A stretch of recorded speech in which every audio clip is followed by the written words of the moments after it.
Šis video tik protingiems vyrams. Kvailiai jo nesupras ir iškart uždarys. Beveik visi vyrai, kai susipažįsta su mergina, užduoda jai klausimus, kad ją tiesiog palinksmintų. O klausimus reikia užduoti tam, kad ją pažintum. Prisimink dabar savo buvusį. Nu kuo jį vardu? Saulė, Kristina, Lina, nesvarbu. Prisiminiai, kaip jis su tavimi elgėsi. Tai 100% kopija to, kaip jie elgėsi su buvusiu. Tai grynas skriptas. Ctrl+C, Ctrl+V. Kai mergina pradeda naujus santykius, ji neišradinėja dviračio. Jos smegenys paleidžia išmoktą programą. Jei jie tave vadina kačiuku, meilė, meškiuku, tu tiesiog išnešioji tą pačią pravardę už ankstesnį jo šeimininką. Jos firminę jūrų gerybių pastą. Tai tas pats receptas, kuriuo išėrė buvusi lygiai prieš 2 metus. Kaip jį įsižydžia, užsičiaupia parai, išeina į kitą kambarį, ignoruoja, dramatiškai žiūri pro langą.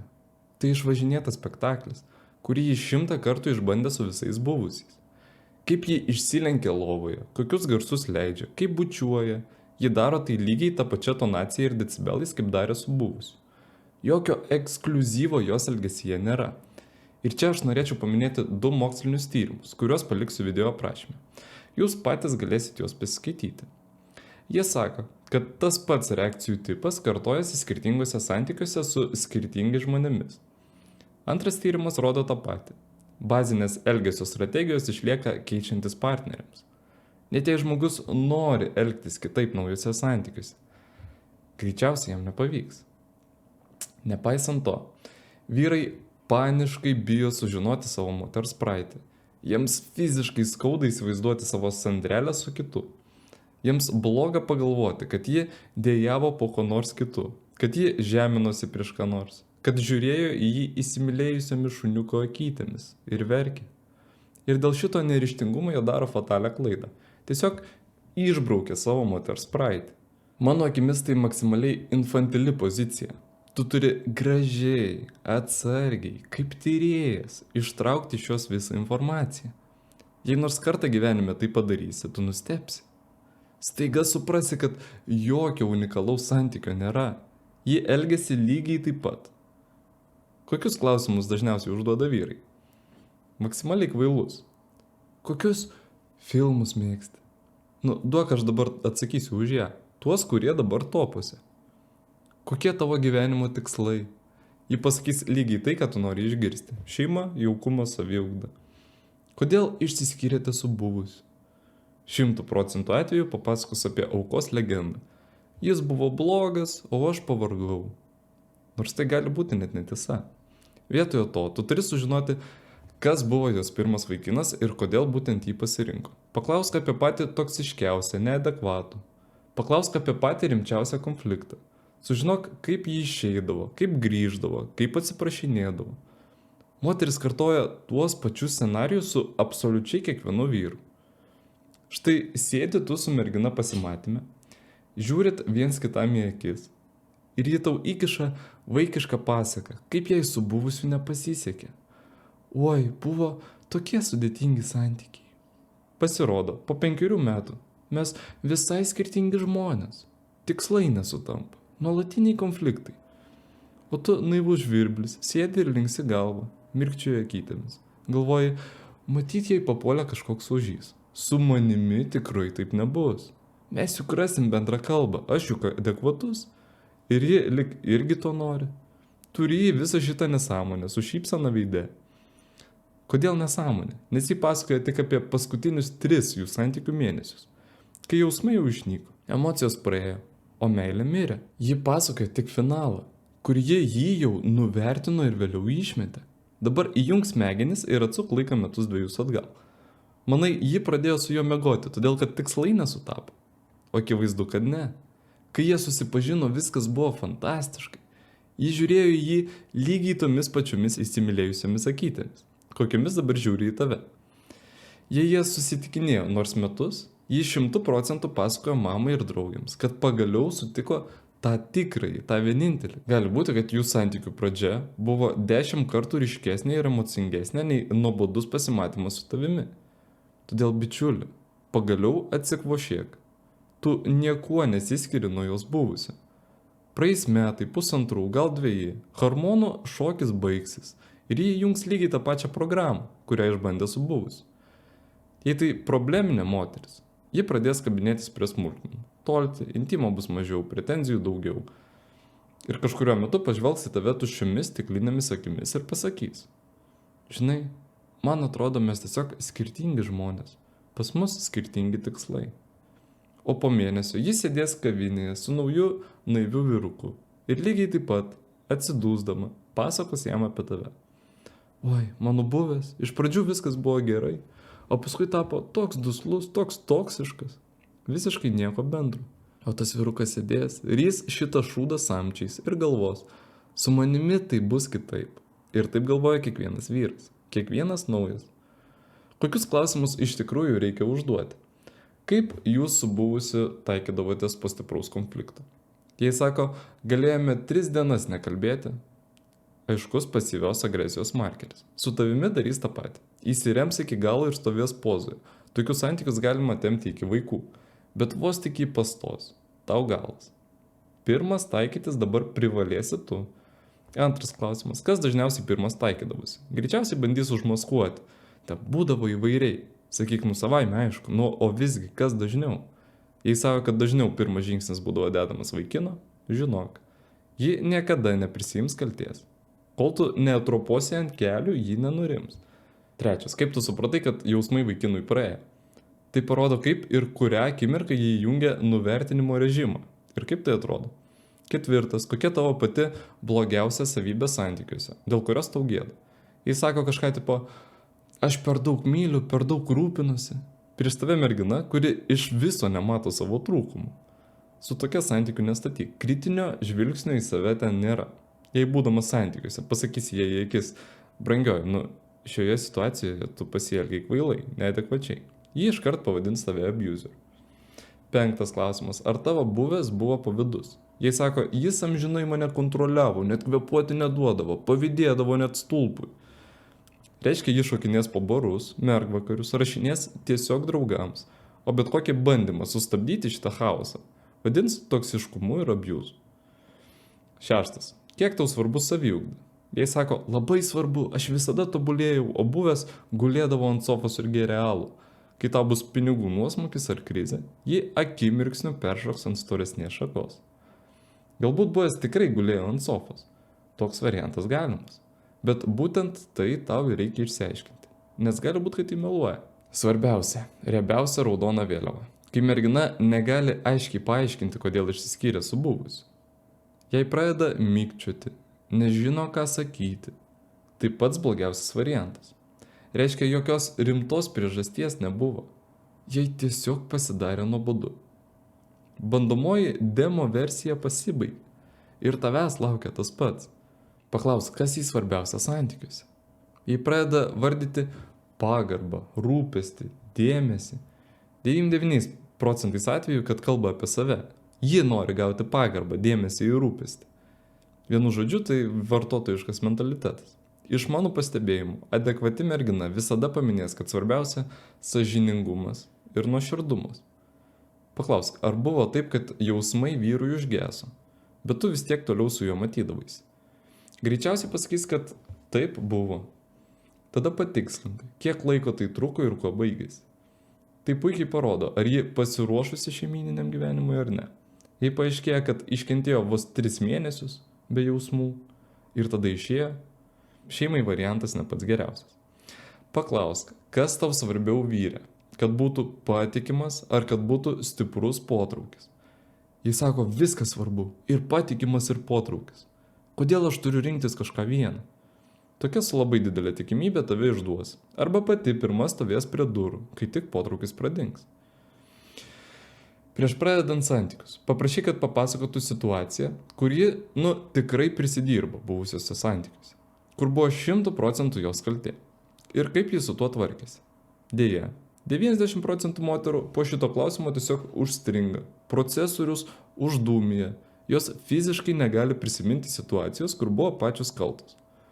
Ne todėl, kad tokių nebuvo, o todėl, kad kaltomis jos savęs iš principo niekada nelaiko. Dabar per minutę paaiškinsiu, kaip 100% prognozuoti, kaip mergina ateityje elgsis su tavimi. Susipažinai su mergina. Paaiškėjo, kad turėjo 3 buvusius. 2 iš jų ten egoistai abuseriai, kuriuos jį dievino, lankstėsi paskui juos ten, kaip paklusni tarnaitė lakstė. Ir vienas, ant kurio jį buvo absoliučiai nusispjauti. Nepriklausomai nuo to, kaip aistringai prasidėjo jūsų santykiai, po 5 metų, kai gims pirmas vaikas, jie elgsis su tavimi lygiai taip pat kaip su tuo, ant kurio jį buvo nusispjauti. Kodėl? Paskui pirmus 2 jį bėgiojo, rašė pirma, atleisdavo bet kokią niekšybę. Nes jautė visišką kaifą. Ji buvo girta nuo emocinių supynių. O su trečiuoju, į kurį trynė kojomis, ji buvo absoliučiai blaiva. Tu, naivus vargšelis, galvoji, kad šeimininiam gyvenime jie elgsis su tavim taip, kaip su abuseriais narcizais. Ne, brangusis. Su jais jį šeimos nestatė. Kai tik susituoksit ir gims vaikas, prasidės blaivus protas. Ir tada išlys ta pati pikta boba su amžinai nepatenkinta mina. Tai 100% prognozė. Tai lifehackas, apie kurį niekas nežino, o dabar žinote jūs. Kaip ji elgėsi su tuo geruoju berniuku, kuris paskui ją lakstė. Tai ir yra tikrasis jos veidas. Bazinė komplektacija be tuningo. Į tai reikia atsižvelgti. Moteris turi 2 versijas. Vieną tiems, nuo kurių stipriai direksta tarpkojis, ir antrą tam vyriokui, kuriuo anksčiau ar vėliau pataps bet koks jos naujas partneris. Tavo užduotis – sužinoti ne apie tuos santykius, kur ji darė viską dėl vaikino. Sužinok apie tuos, kurie buvo maksimaliai šalta ir pikta be pagražinimų. Istorija iš gyvenimo. Kelis mėnesius susitikinėjau su mergina. Elgėsi idealiai. Šilkinė, nors imk ir vesk rytoj. Kartą į rankas papuolė visi jo susirašinėjimai. 3 buvę. 1. Juodai ją naudojasi. Žmogumi net nelaikė. Net skaityti buvo bjauru. 2. Laikė ant trumpo pavadėlio. For fun. Santykiai normalūs, bet vesti neplanavo. O jie jam rašė kaip tarnaitė. Taip melasis. Kaip pasakysi melasis. Gerai. Atidarau 3. Visiškai normalus vyras. Išvaizda neblogesnė. Bet iš susirašinėjimo aišku, kad jis ją, realiai daug investavo. O jiem atsakinėdavo tik iš reikalo, kaip kokiai tarnybai. Tiesiog savo ego pasibūsindavo jo sąskaitą. Aš tada dar buvau naivus, pažiūrėjau, nustebau ir numojau ranką. Praeina dar 1,5 metų ir matau tas pačias intonacijas, tas pačias reakcijas, kurias 1,5 metų atgal mačiau čiate su tuo naiviu geru vyruku. Reakcijos visos tip top. Todėl įsiriešk į smegenis. Kaip moteris bendrauja su pačiu patogiausiu, geriausiu berniuku, būtent taip galiausiai bendraus ir su tavimi. Dabar klausimai iš žiūrovų, kurių susilaukiau. Galvojau, atsakysiu į visus viename epizode. Bus paprasčiau negu rašinėti. Agatai, jei pirmame pasimatyme pradėsiu ją tardyti apie buvusius, jie juk pagalvos, kad aš įkyrus nuobodylai ir pabėgs. Taip, klausimus apie praeitį reikia natūraliai įkomponuoti į dialogą. Ne iš eilės 10 klausimų ten, kiek buvusių su kuo, kokiuose pozicijuose miegojo. Taip daryti nereikia. Bet čia informaciją privalai gauti palaipsniui, gražiai, mikrodozėmis, kad galėtum prognozuoti jos elgesį. Svarbi mintis. Kuo problemiškesnė moteris, tuo mažiau ji norės pasakoti apie savo praeitį. Jei tai į šeimą orientuota gera mergina, jei nėra problemos papasakoti. Tikslas juk rimtas. Šeima, vaikai. Mes susipažįstame, kad pastatytume šeimą. Kame problema? Viską galiu papasakoti, svarbiausias skaidrumas. O jei jie atėjo dėl vaibo, dėl nuotaikos, geros kavytės atsigerti. Klausimai apie praeitį jie iškart užgrūzino. Aš atėjau čia pasilinksminti, o tu mane panardini į savirefleksiją. Ką man prisiminti vargšelį, kurį aš išdaviau, pasinaudojau, nuvertinau ir išmečiau? Oi, kokie nemalonus klausimai. Ne, aš apie praeitį tikrai nepasakosiu. Net jei tu jai parodysi tyrimą, kad geriausias būdas prognozuoti partnerio elgesį yra sužinoti apie jo praeitį. Ji visą užsidarys. Ne, nieko nerodysiu, ne tavo reikalas. Kam tu gaiši mano laiką? Moteris, kuri nepasakoja apie praeitį, neturi tikslo statyti tvirtų santykių. Ji atėjo tiesiog pakaifuoti. Moteris genialiai meluoja. Kaip suprasti, kad sako tiesą, o ne patogią jai versiją? Čia reikia tam tikros praktikos. Pavyzdys. Klausiu jos. kodėl išsiskyrėte. Sako, charakteriai nesutapo, supratome, kad kartu būti beprasmiška ir nusprendėme eiti skirtingais keliais. Jei nesi kvailys, supranti, kad taip gyvenime nebūna. Skyrybos tai visada drama. Kažkam sunki, kažkas kentėjo, verkė, lipo per sienas. O ji pasakoja taip, lyg paspaudė rankas, viso gero, sumušė pitaką ir išsiskirstė. Meluoja. Tada reikia užduoti patikslinančius klausimus. O kas vis dėlto buvo iniciatorius? Kas pasakė paskutinį žodį? Juk ne vienu metu abu ištarėte, mes skiriamės. Ir čia jau išlenda tiesa. Dažnai pasirodo, kad ji pati sunaikino tuos santykius ir nori apie tai pamiršti. Arba atvirkščiai, ją išmetė buvęs, o jai gėda pripažinti. Kad galėtum vesti tokius dialogus, aš rekomenduoju praeiti mėnesio praktiką. Mes su klientais reguliariai susiskambinam ir rezultatai pasijaučia jau labai greitai. Mes kartu sukuriam tau dating appso profilį. Tu mėnesį laiko vaikštai į pasimatymus su skirtingomis merginomis. Su jomis nemiegi, nesibučiuoji, tiesiog tobulini savo įgūdį. Ir laisvumą pokalbėje su merginomis. Ir baigę šią praktiką, išeinėjau kaip pasitikinti savimi, žinantis, ko nori ir jaučiantis savo vertę vyras. Būtent tokius moteris ir pamilsta. Susilaukiau šiokio tokio ir nepatenkinto komentaro. Tu skirstai vyrus į abuserius ir į kažkokius išplaukusius mėmes. O kur šioje schemoje normalus, stiprus, adekvatus vyras, su savo ribomis? Tai tokių beveik nėra. Kokie 2 procentai. Beveik visi vyrai nori įsimylėti, iki kaulų drebėjimų. Jiems įkalia per pasakas, dainas, knygas, filmus, kad be meilės neįmanoma. Jei jis pasirenka tą, kuri jam susuka kiaušus į sūrį, įsimylėjimas tęsiasi, arba ta, kuri visada laiko per atstumą, kuri dar kelis apsukimus padaro. Tada jis aukoja savo savigarbą, kenčia, kai ant jo rėkia. Jam nerūpi, svarbu, kad šalia yra garbinimo objektas. Abuseris tai nedėkingas žmogus, jis lygiai taip pat nori įsimylėti. Įsimylėjo, paskui meilė praėjo, aistra dingo ir jis pradeda moteriai už tai keršyti. Todėl matome kraštutinumus. Dabar išeitume tiesiog į gatvę ir pamatytume, kad vieni yra patogus berniukai, kurie nežino savo vertės, o kiti tie, kurie žmoną laiko už nieką. Mikroskopinis procentas vyrų rimtai žiūri į šeimos kūrimą. Jausmai antraeiliai. Atsiranda, praeina, vėl atsiranda. Tai niuansai, bet tokių labai mažai. Agatai, ar tu tikrai manai, kad moteris po toksiškų santykių nesimoko ir nesikeičia? Ne, nesimoko. Viskas dar blogiau pasidaro. Kaip tai veikia? Viskas prasideda nuo elementaraus nedėkingumo. Moters degradacijos sistema yra daugmaž tokia. Paauglystėje vaikinas neša jai gėles ir sako, prašau, Liepa, myliu tave, duok man šansą. Jie uždaro duris ir sako, ne, aš nieko tau nejaučiu. Ir pasirenka kažkokį chuliganą. Va, kai pasirenka. Kas toliau vyksta? Jis ją apgauna, išduoda su urte. Tai pirma žaizda. Jis jau ją šiek tiek pasupavo ant tų emocinių supynių. Bet tuo metu, kai jai buvo 18, ji dar galėjo su valios pagalba pasirinkti gerą variantą. Buvo proga neiti per šitą užminuotą kelią per visus tos abuserius. Bet ne, ji nusprendė kitaip. Toliau antri santykiai. Ką ji pasirinks? Geriečiai jau iš esmės net nemato kaip variantą. Ji renkasi tik tą žmogų, nuo kurio ją veža. Ir ten jau naujas traumų ciklas užsisuka. Paskui viskas, daugiau su tokiais nesusidėsiu. Man reikia suprantančio alfa su terapeutu, kovinio, kukoldo, sigmos, kultūristo, multimilijonieriaus namų šeimininko. Žodžiu, jie išsirenka naminį, geraširdį vaikiną. Bet po to kas įvyksta? Čia yra jau pagrindinis nuosmukis. Ji išduoda jį. Ji kenčia, bando įtikinti save, kad dabar jau viskas, pagaliau, sveiki, brandų santykiai, pasakoja visą tai psichologui, o tada, bam, ir kažkoks Jonas ją užkabina.